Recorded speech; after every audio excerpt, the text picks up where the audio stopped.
जब सीमा को होश आया तो वो आश्चर्य से अपने चारों तरफ देखने लगती है।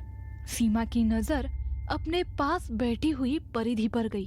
परिधि सीमा का हाथ अपने हाथों में लिए हुए सीमा के होश में आने का इंतजार कर रही है।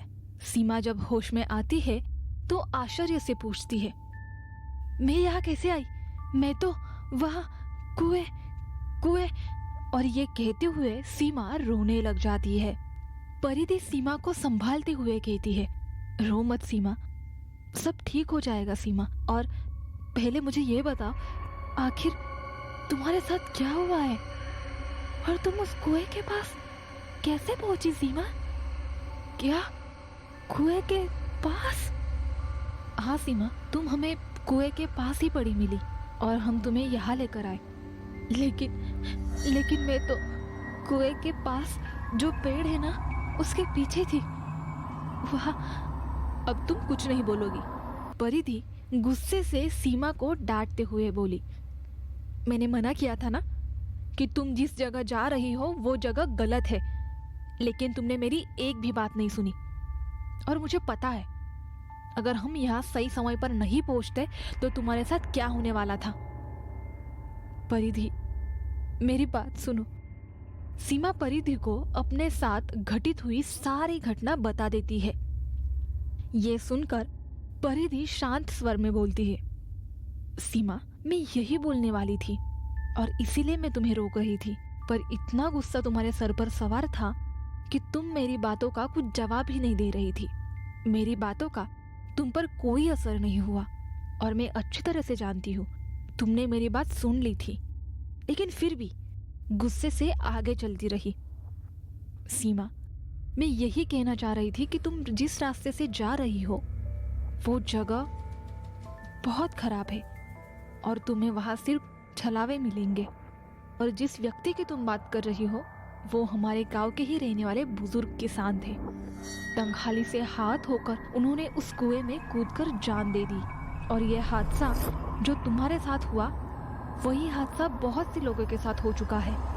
वो छलावा गांव वालों को भी बहुत बार दिखता है, इसीलिए वहां रात के समय उस कब्रिस्तान के पास कोई नहीं जाता। ये तो गनीमत है, तुम सिर्फ खेत के पास ही गई, उसके आगे तुम जाती तो तुम्हारा बचना मुश्किल था। क्या? सीमा चिल्लाते हुए बोलती है, हाँ सीमा, कुएं के पास। तुम जानती हो जब हमने उस कुएं के पास तुम्हें देखा तो तुम बेहोशी की हालत में थी और हम तुम्हें लेकर घर आ गए। घर लाकर हमने तुम्हें डॉक्टर को दिखाया। डॉक्टर ने तुम्हारा चेकअप किया और तुम्हारी जांच भी करवाई है और तरह तरह के इंजेक्शन भी लगाए हैं। शाम तक तुम्हारी सारी रिपोर्ट्स भी नॉर्मल आई है, लेकिन तुम्हें होश नहीं आया था सीमा। पता है हम कितने डर गए थे जब 2 दिन तुम्हें होश नहीं आया था ना, तो डॉक्टर ने भी अपने हाथ खड़े कर दिए थे और कह दिया कि ये केस अब उनके हाथ में नहीं है।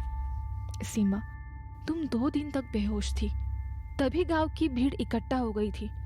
गांव की कुछ जानकार महिलाओं ने हमें उतारा के बारे में बताया और वो उतारा जब हमने तुम पर किया तब तुम्हें होश आया सीमा। उतारा? हाँ सीमा, वो प्रेत तुम्हारे पीछे पड़ गया था। तुम्हारे बदले में उस अम्मा ने एक काली मुर्गी बलि दी, तब जाकर तुम्हें होश आया है सीमा। सीमा, इसीलिए मैं तुमसे कह रही थी कि प्लीज मेरी बात सुनो, लेकिन तुमने मेरी एक नहीं सुनी। सीमा भी भावपूर्ण लहजे से बोली, मैं भी क्या करूं परिधि, तुम तो जानती हो ना मुझे मजाक बिल्कुल पसंद नहीं है और मुझे इस चीज की बिल्कुल उम्मीद नहीं थी कि मेरी बेस्ट फ्रेंड मेरे साथ ये सब करेगी और मुझसे इस तरह के का मजाक करेगी। इसीलिए मैं गुस्से से जाने लगी। मैं मानती हूँ कि हमें तुम पर यह प्रैंक नहीं करना चाहिए था, लेकिन ये सब लव और टीम का आइडिया था। मैं तुम्हें यही बता रही थी कि। और तभी लव बीच में बोल पड़ा, सीमा, तुम्हारे साथ जो कुछ भी हुआ उसमें हमारी गलती है, लेकिन हमें नहीं पता था कि तुम इस कदर नाराज हो जाओगी और ये बात तुम्हारी जान पर आएगी। हमें भी परिधि ने फेसबुक पर चैटिंग के द्वारा ही बताया था कि उस गांव में एक हॉरर प्लेस है, इसीलिए हम भी उस प्लेस के बारे में सच जानने आए थे। परिधि बीच में ही बोल पड़ी, हाँ सीमा, लव और उनकी टीम भी वो भूतिया घर पर वीडियो बनाने के लिए ही आए थे, लेकिन हमने मजाक में तुम्हारा प्रैंक बना लिया। और जिस घर में हमने तुम्हारा प्रैंक बनाया था वो मेरी मौसी का घर है। मेरी मौसी पिछले कुछ सालों से शहर जाकर बस गई है, इसीलिए वो घर खाली पड़ा था। तो हमने सोचा कि क्यों ना तुम पे प्रैंक कर लिया जाए। लेकिन जिस भूतिया घर के बारे में तुम बात कर रही हो वो घर गांव से थोड़ी ही दूरी पर है।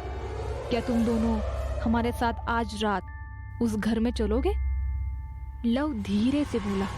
लव की बात सुनकर परिधि बोली, अरे नहीं, सीमा बिल्कुल नहीं जाएगी और ना ही मैं जाऊंगी। लव, तुम्हें वीडियो बनाना है, तुम जा सकते हो। मैं मेरी और अपने बेस्ट फ्रेंड की जान जोखिम में नहीं डालूंगी। आज रात हम इंदौर वापस जा रहे हैं।